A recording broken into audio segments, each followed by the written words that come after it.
Hello, I'm Brett Crocker, and today we're going to be palpating the leg, ankle, and foot. So to start, you're going to find the eyes of the knee, and right there on the bottom is going to be the tibial plateau, and then right on the front of the knee is the tibial tuberosity. Now find the eyes again. You work medially. You can find that medial condyle, and right above that is going to be the medial epicondyle. And then working on the lateral side of the tibia, you got the tibial condyle and then the epicondyle. Now working up to the femur, you got the medial condyle, and then working more up again, you got the medial epicondyle, and then you will feel on the lateral side, you got the condyle and the epicondyle. All right, also on the lateral side, right in here, you got Gerdy's tubercle. And then the shaft of the tibia runs all the way down. You got the medial malleolus, which I'll show at a different time, but that's going to be that bump on the inside of the ankle. And then that bump right there is going to be the lateral malleolus. And then right in there, you're going to have the popliteal line. And yeah. So next, we got the fibula, which is on the outside right there. You can feel the head of it. And then you got the neck. The shaft of the fibula, you can kind of feel all the way down. And then, like I said, you got the lateral malleolus right here on the outside, that bump. Okay, and now we're going to have you just angle yourself a little bit more. Which way? Just more. Body. I need your foot more facing forward. Thanks. So, now working with the foot. No, rocks. Good dog, would you? So, right on top is the talus, and the heel bone is going to be the calcaneus.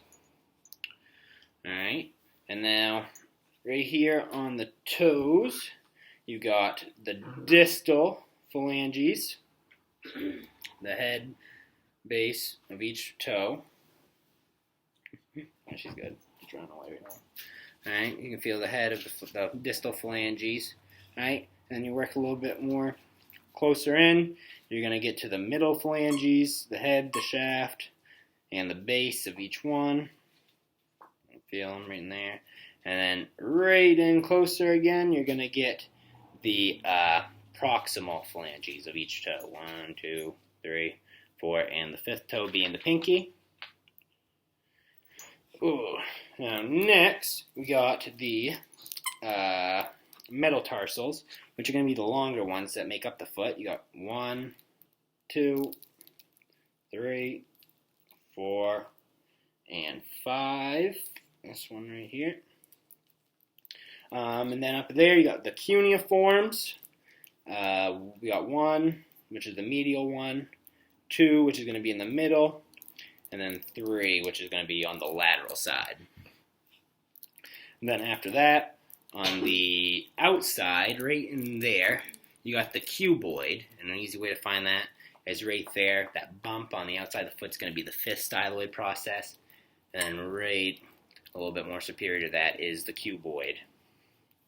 Now on the inside, if I can take that foot, on the inside of the foot, that bone right there is going to be the navicular bone. That's an easy one to find. And like I said, that bump right here is the medial malleolus. Now we are going to work our way to the sesamoid bones, which is going to be right in here on the toe. And that's good for protection for like when you push off to walk, run, etc. So next, we're going to work our way to the muscles. So closer. So the first one we got is this muscle right here in the front of the leg, more beefy one. That's going to be the tibialis anterior. It originates into the lateral condyle of the tibia. There you go, Roxy.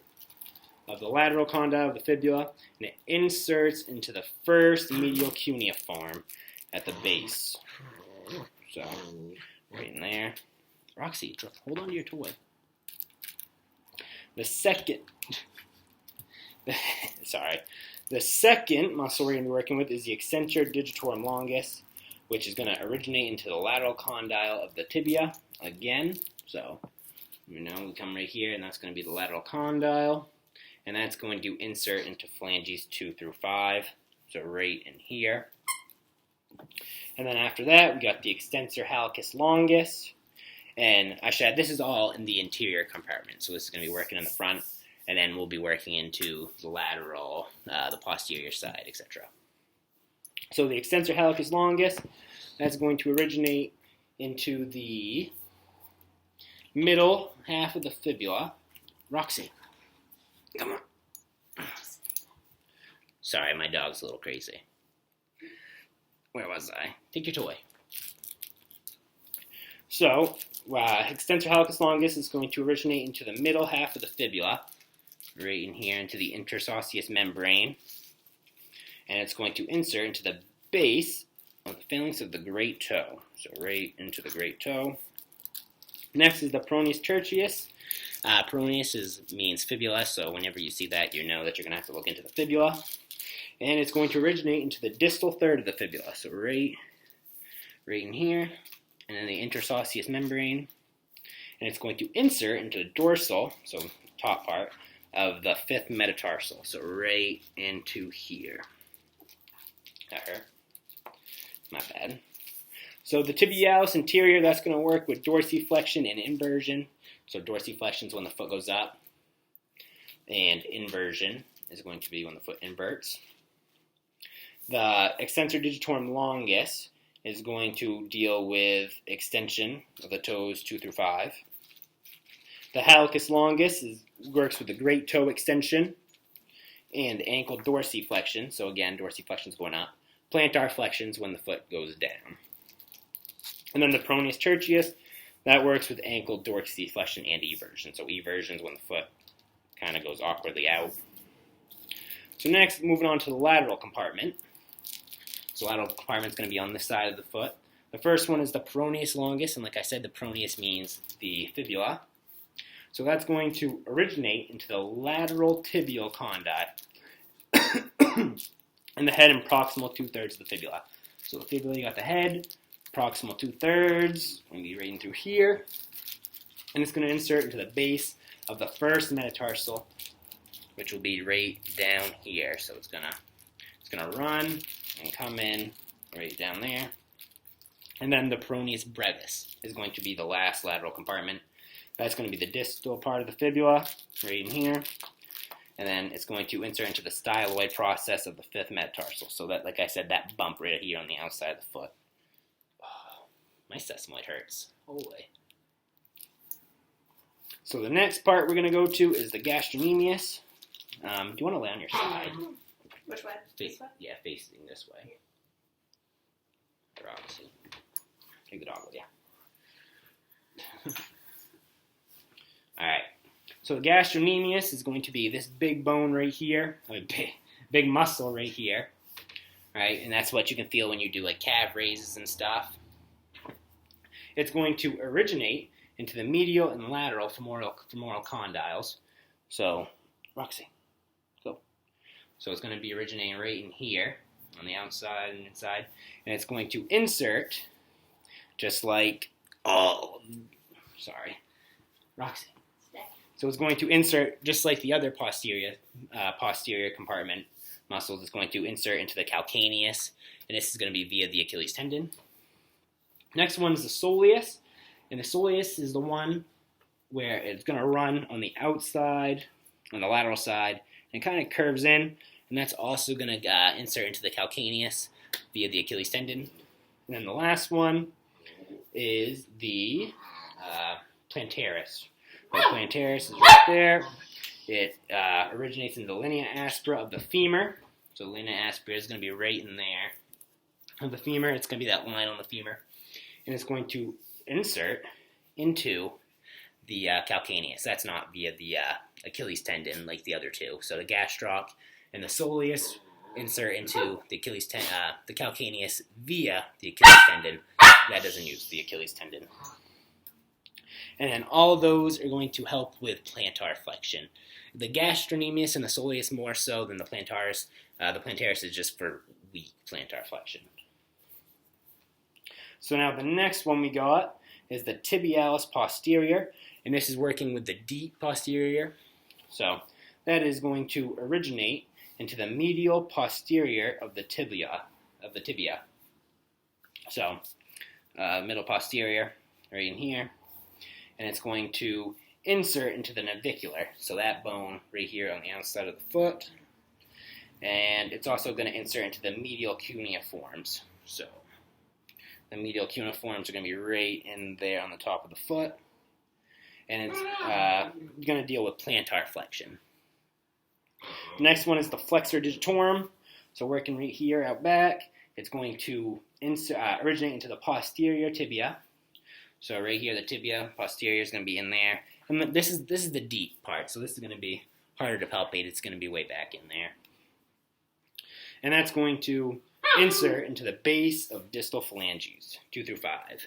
So right in here, 2 through 5. So basically everything besides the big toe.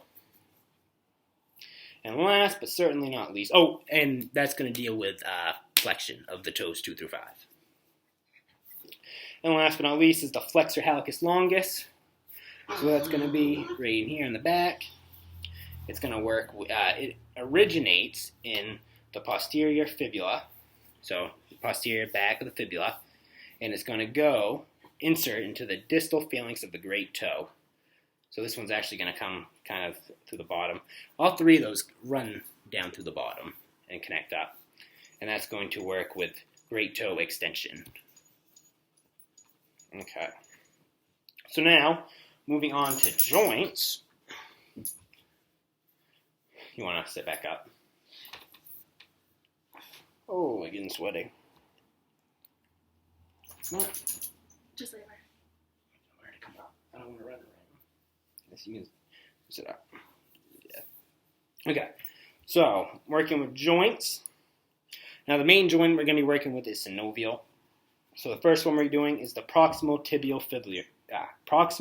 tibiofibular joint. And that is going to be right up here, and that is going to connect the tibia and the fibula. It's a synovial joint, and it's going to work with knee flexion, so kind of what she's doing right now. And then that's the proximal because it's closer up. Work your way down. Right in here, you got the distal tibiofibular joint, and that's also going to connect the tibia and the fibula, as well as it being a synovial joint. So, the next one's the talocrural joint, and it's going to be a synovial. It's also a modified hinge joint, and it's going to deal with dorsiflexion and plantar flexion. And the talocrural is going to be the talus joint right there, and it's also going to connect into the tibia and the fibula. Now we got the subtalar, which is also going to work with the talus. It's a synovial joint, and the movement is inversion and eversion. The talocrural joint also works with plantar flexion and dorsiflexion. So now we got the phalangeal joints. So the first one is the metatarsal phalangeal. So that's going to be right in here, right at the start of the toes.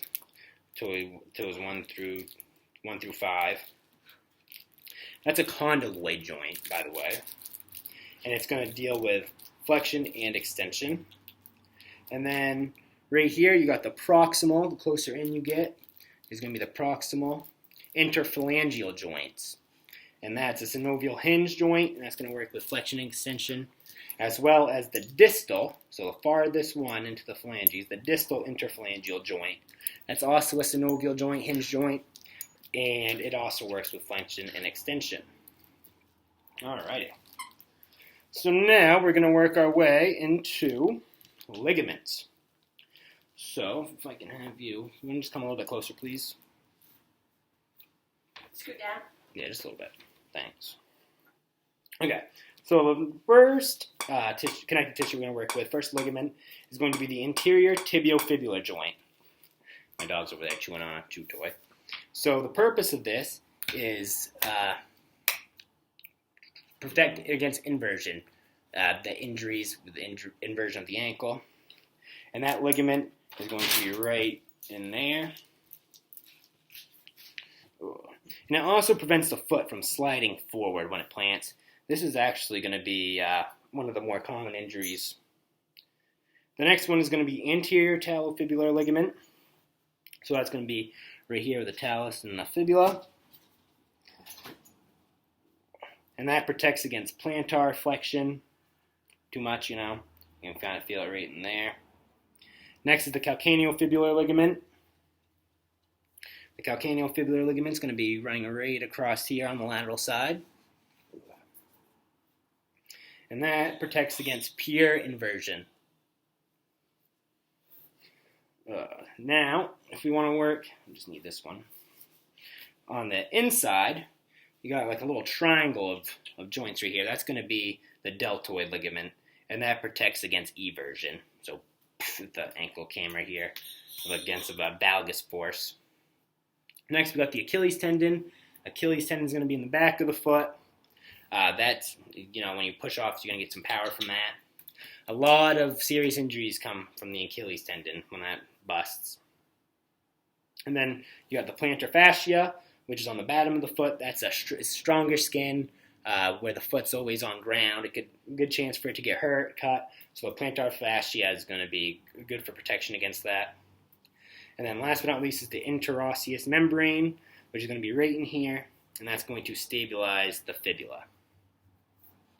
So yeah, that is the leg, ankle, and foot.